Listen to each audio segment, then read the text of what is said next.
What is good, everybody? Jagan here, back with another One Piece discussion video, and today's topic is understanding Luffy and Law versus Doflamingo, as well as breaking down the individual fights they've had with Doflamingo, which has some of the most polarizing and controversial fight sequences we have in One Piece.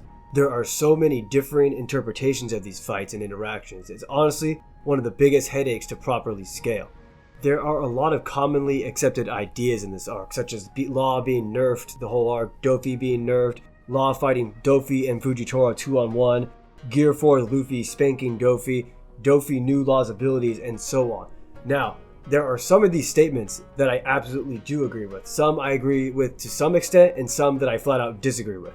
So I'm going to break down every single combat interaction between these characters in the arc, and try to come to a non-biased and reasonable conclusion on who won the encounters and overall where these characters stack up against each other.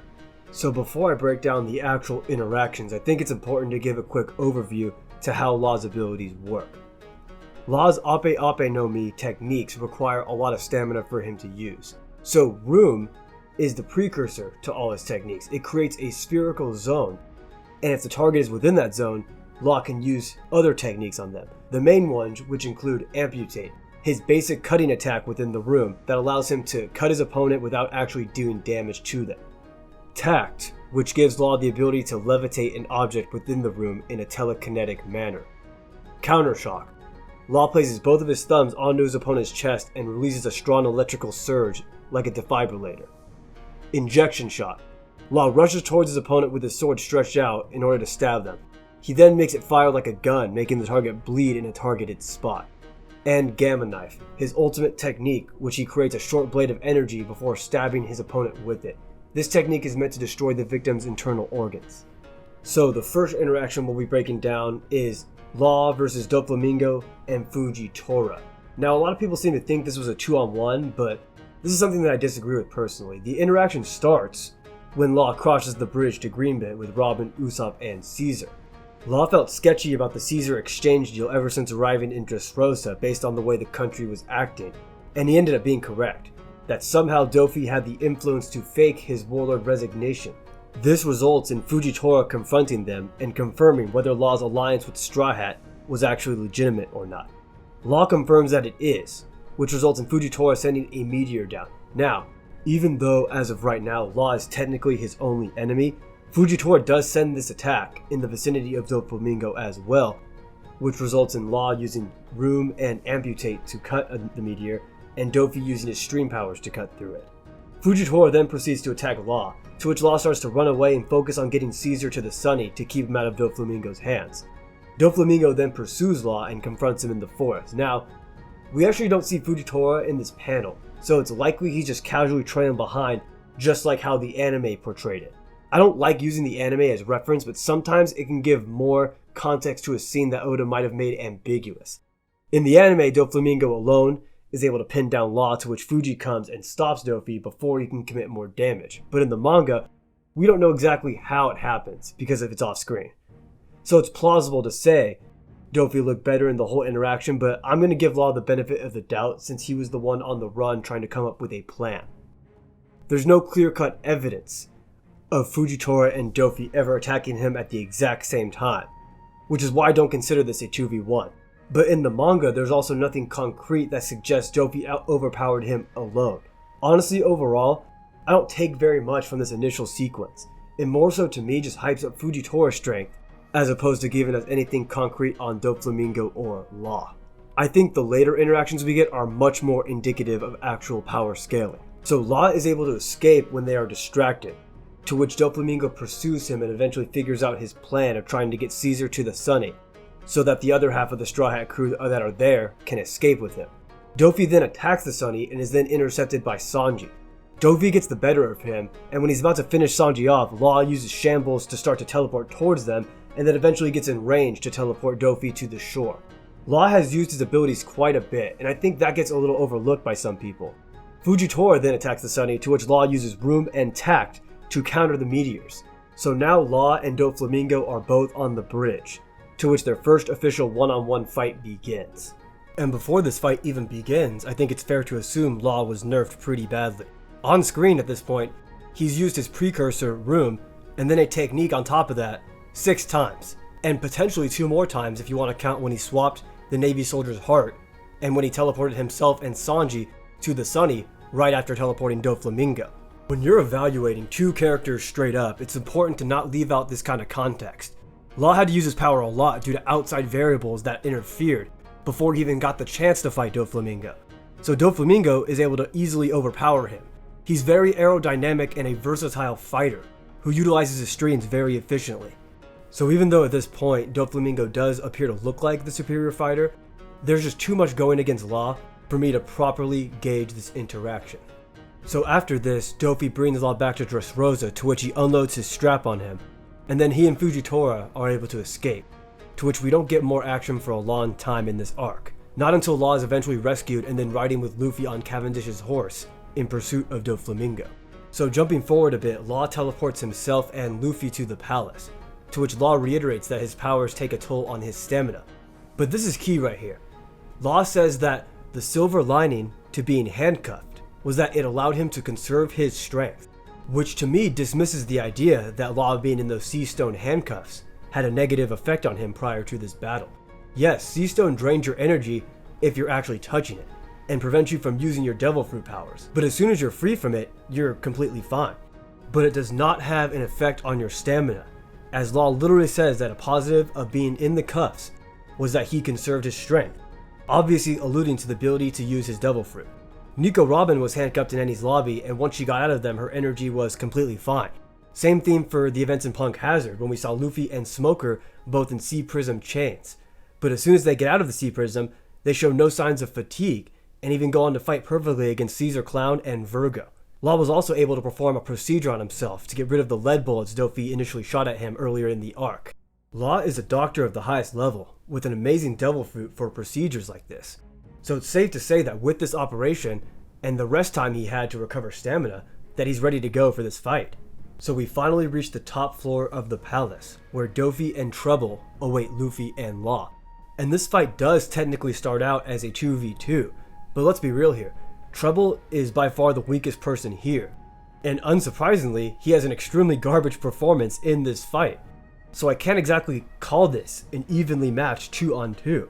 But Law begins to clash with a Doflamingo double that Dofi sends out at him, and Luffy fights with a controlled Bellamy. Bellamy is being controlled by Doflamingo's strings. But in typical Luffy fashion, he tells Law that it's time to use their secret plan, even though Law wanted to save this for the finishing blow, which results in a very nice trick attack, where Luffy pretends to attack Law, but then Law switch places with Doflamingo. So Luffy lands a Red Hawk directly on Doflamingo, and Law lands a radio knife directly on Treble. And Law landing this attack actually brings us to another topic of conversation which a lot of people seem to believe, and that's the idea that Doflamingo had an advantage because he knew of Law's abilities. Now, it is true that they knew of the Appi Appi no Mi's abilities to some extent, but the major difference here is that they have never seen Law's application of the Devil Fruit, how he utilizes the Devil Fruit, which is supported by how Trouble doesn't know how his ability Radio Knife works. He thinks it was just a basic amputation where he can put himself back together, but that's obviously not the case. There's much more to it. There's another example of this later in the fight that I will cover as well, but I'm going to wait till we actually get to that sequence. Now, another thing about this topic is that the Don Quixote pirates did teach him a lot when it comes to combat. You know, they taught him Diamante's swordsmanship, Lao Ji's martial arts, Gladius's artillery, and whatnot. But to me, that's not really something you can consider a massive advantage for Doflamingo, because Law also had plenty of time to see Doflamingo fight when he was a part of his crew. He clearly knew about his string powers also because he was the one who told Sanji about them.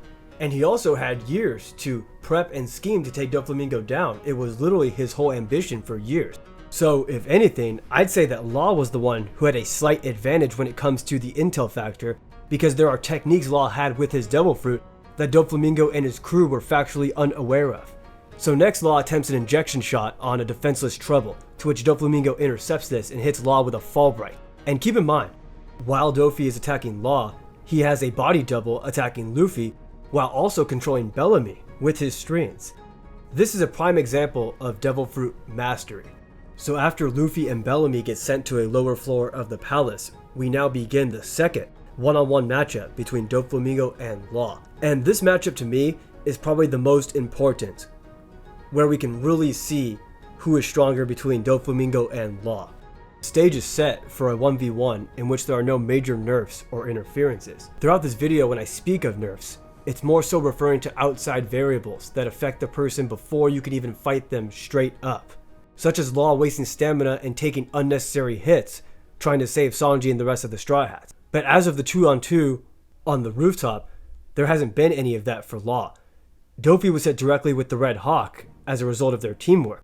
Yes, Law did take a fall bright, but that was completely on him. Doflamingo landed this attack while simultaneously fending off Luffy because his partner was already in a state where he was useless from Law's attack. So I can't see any way in which Law is more at a disadvantage than Doflamingo before the start of this one-on-one. So Law and Doflamingo are going back and forth here while exchanging some words. Law tries to stab him and Dofi catches the blade. Then Law uses Haki to block a Doflamingo slash, to which Law utilizes a very solid tactic to distract Dofi by bringing up the fact that Law is of the D-Clan, to which he's able to land what in my opinion is probably Law's best individual feat of the arc, and that's a clean injection shot on Doflamingo. Law follows that with his tact ability, to which he tries to send the building down on Dofi, but Dofi counters this with his spider net. With the tower cut and debris flying everywhere, Law shambles close to Dofi and attempts to take his heart, but is stopped by Doflamingo, who starts to talk some shit to him. He says that there is a better way to get rid of somebody that you can't match on your own, and that Law made the mistake of letting his personal feelings get in the way, being the one to personally bring down Doflamingo. And I gotta agree with this at this point.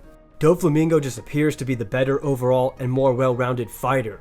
We also know at this point that Dofi has more in his bag with his awakening, and it doesn't appear that Doflamingo's abilities take a massive toll on his stamina.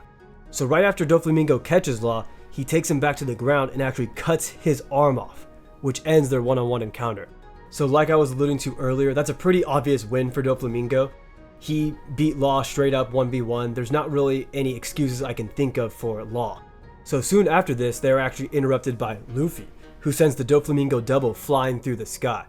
Dofi also takes this time to release Bellamy, who chooses to fight Luffy of his own free will. But Luffy refuses to fight him, which results in him taking a couple direct Haki punches to the stomach and face, before eventually deciding to just take Bellamy out.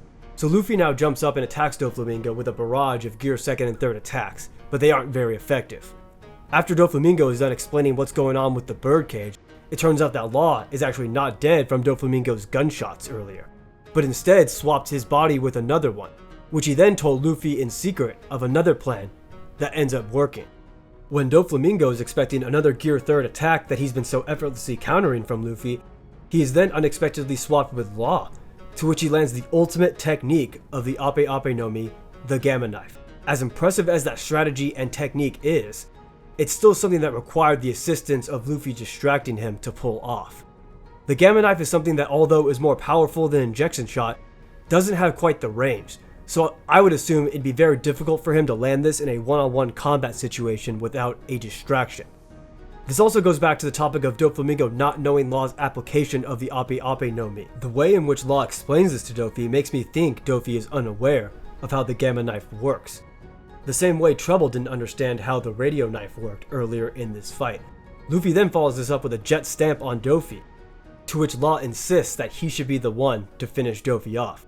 Luffy kicks Trouble to the side like the useless trash that he is, and then Law uses Counter Shock on Dofi, but is so worn out himself that he nearly passes out. And to everyone's surprise, Doflamingo is actually able to stand up after the Gamma Knife due to his Devil Fruit giving him the ability to repair his internal organs. Again, this is peak mastery of your Devil Fruit, but there's actually something stated very important here for the implications of the fight coming up, and that's that Dofi says that even though he reconstructed his organs, it's not quite the same as healing, which I interpreted as his injuries not being detrimental anymore, that he, somewhat repaired himself, but that doesn't mean that his internal organs are fully healed. As Doflamingo is about to finish off Law, Luffy steps in and blocks him, which results in the iconic Conqueror's Clash of the arc. And this one-on-one overall is probably the most controversial fight of the entire arc based on how many outside variables there are to consider. So at this point before the one-on-one begins, I think it's fair to assume that Doflamingo is the one at a clear disadvantage. Remember, when evaluating two characters in a one-on-one, it's only fair to take the nerfs into account from outside sources. Since we are on the Luffy vs Doflamingo portion of this video, it's fair to take the damage dealt from Law and any combo attacks into consideration. Ever since he started fighting with Law, he took an injection shot straight on, then later a gamma knife, to which he repaired but never fully healed his internal organs, and then a counter shot. Luffy has really only taken a couple hockey punches from Bellamy and a minor slash from Bellamy that was controlled by Doflamingo. So the fight begins and Luffy is already having more success in one-on-one than he did pre-Gamma Knife. He lands his first couple successful hits without assistance on him before finally getting slashed away. Now this doesn't really have anything to do with Luffy vs Doflamingo, but I'm just going to point it out anyway, since it's a pretty impressive stamina feat from Law, which he actually provokes Treble while still on the ground into attacking him, to which he uses tact with his amputated arm to cut Treble. Luffy is able to get Law away safely and resume his battle with Doflamingo. Dofi does point out the damage that Luffy has taken prior, but based on what we just analyzed, I think it's very fair to assume that the damage Luffy has taken is not quite to the same extent as the damage Doflamingo has taken. Doflamingo again overpowers Luffy, to which finally forces Luffy to use Gear 4th. And this changes a lot about the fight. With this power-up, Luffy is now able to overpower Doflamingo. And not just overpower him, but he sent Doflamingo flying. And Luffy continues to do this. His attack power, mobility, and speed are now on a completely different level than Doflamingo, and Doflamingo can't seem to match it. He controls his rubber elasticity while in a state of armament hockey. Luffy is a whole nother beast at this point in the fight. Even his defensive capabilities are much stronger. Doflamingo's attacks do not nearly have the same effect.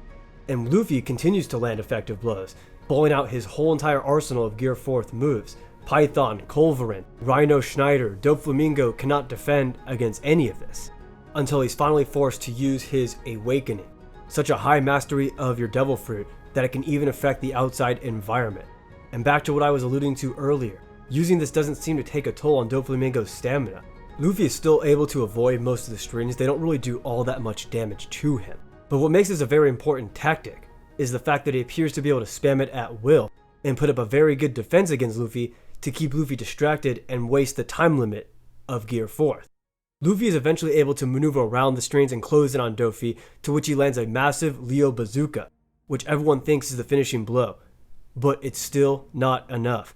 The birdcage is still rolling, which means he's not fully knocked out. Luffy attempts to finish him off, but the time limit eventually runs out of Gear 4th. And this is pretty much the end of the one-on-one interaction, because Luffy can now not use Haki for 10 minutes, so he gets assistance to protect him until he can eventually use it again. Doflamingo gets up, and it's not like he's on the brink of death. This man is still ready to go. His stamina and endurance are, really incredible. Some of the best that we've seen when it comes to feats in One Piece, after tanking so many Gear 4th attacks, as well as the previously accumulated damage from Law. So this brings us to the question, and this is where a lot of the controversy comes into play. How differently would this fight have gone if both participants had been fresh from the get-go? What if Luffy had used Gear 4th way earlier in this hypothetical matchup, in which Dofi doesn't have all of his injuries? Does getting rid of the nerfs for Doflamingo outweigh the obvious advantages Luffy had while in Gear 4th? In my opinion, I'd say yes. I'm not saying that if Doflamingo wasn't nerfed, then his speed and strength would be able to match Gear 4th, because I don't believe that. But I think Dofi can outlast Gear 4th and win. Although at the very last second, he still was able to outlast the time limit with all the nerfs that he had in this fight. So I definitely think he's going to do it again. He had an amazing showcase in this fight when it comes to stamina, durability, and Devil Fruit usage. And a fresh Doflamingo likely doesn't get overpowered by Gear 4th quite to the extent that he did. Although it's still pretty clear to me that Gear 4th Luffy has the edge when it comes to power and speed. But there's still one important factor that has not been addressed, and that's the fact that Luffy has King Kong Gun, which in round 2 of Gear 4th is what dealt the finishing blow to Doflamingo. So why did Luffy not use this in the first encounter? Did he not feel like he needed it? Maybe the fact that it was clear he already had the advantage with his other Gear 4 moves made him think it was unnecessary to use? But even so, if he did use this against a healthier Doflamingo, would Doflamingo still be able to tank it and outlast the time limit? There are so many factors and variables in this fight, Oda made it very ambiguous, which is why there's so much controversy regarding it. It's still clear to me, after evaluating all their attributes, that these two fighters are in the same tier. And I can definitely see why you would think either one is stronger than the other. But my money is personally on Doflamingo. the more experienced and smarter fighter. Even though he couldn't quite match the raw power and speed of Gear 4th, I still think based on what we saw and how incredible his durability was with all those nerfs, that he would outlast Luffy's attacks, tanking them the way we saw and effectively using his awakening to distract him and maneuver away as the time limit runs out. And of course, in this matchup, all the feats taken into consideration are of the Dressrosa arc. We know that as of Whole Cake Island and Dressrosa, that Luffy is probably ahead of Doflamingo. But for the sake of this video, we're just analyzing who was stronger in the Dressrosa arc. So after fully analyzing all these interactions, I'll give you a quick recap on my thoughts on Luffy, Law, and Doflamingo. Basically, Law was clearly nerfed from using his Devil Fruit too much in the first encounter with Doflamingo, but in the second interaction, I think most people cap very hard on Law still being nerfed. He was clearly outmatched by Doflamingo in that second interaction. And I believe Luffy and Doflamingo are very close in overall strength when taking Gear 4th into consideration, but Doflamingo's performance was much more impressive due to his nerfs. As of the Dressrosa arc, Doflamingo and Luffy are in the exact same tier in my opinion, and Law is one tier beneath them. I guess if you go by the fan-made thresholds for this level, I'd probably say Doflamingo and Luffy are somewhere around Yonko Commander 2 to 3 level, give or take depending on where you scale the other commanders. And then I'd say Law is like on the cusp of commander level, just underneath those commander level characters. So that is all I have for you guys today. I hope I did a good job conveying my points and being fair on my analysis between these three characters. I know there's a lot of ambiguity that goes into these fight sequences and it's not the easiest to scale. But let me know what you guys think. Who do you think is stronger between Luffy and Doflamingo in the Dressrosa arc? And how far do you think Law is behind those two characters if you do think there is a gap? I appreciate you guys taking the time to watch this video, and I'd appreciate it even more if you left a like and subscribe to help me continue to grow this channel so I can provide more content for you guys. Hope you all have a great and safe rest of your day. I'm Jagon Guts, and I'll see you next time.